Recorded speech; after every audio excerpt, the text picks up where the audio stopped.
My first assignment at Kuraray was establishing a spare parts program at our KPAC site, and I was able to complete about 90% of my first task.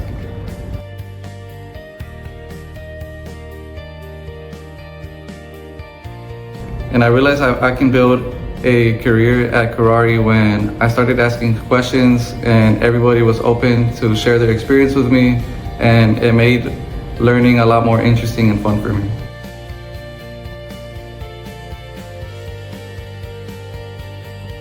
My role at Kuraray has evolved to a lot more technical aspects that I didn't have to deal with as an intern. As an intern, I was learning a lot more, but now I have a lot more responsibility. But it also gives me the reassurance that I'm able to put my learning to the test and I'm able to make an impact with the team.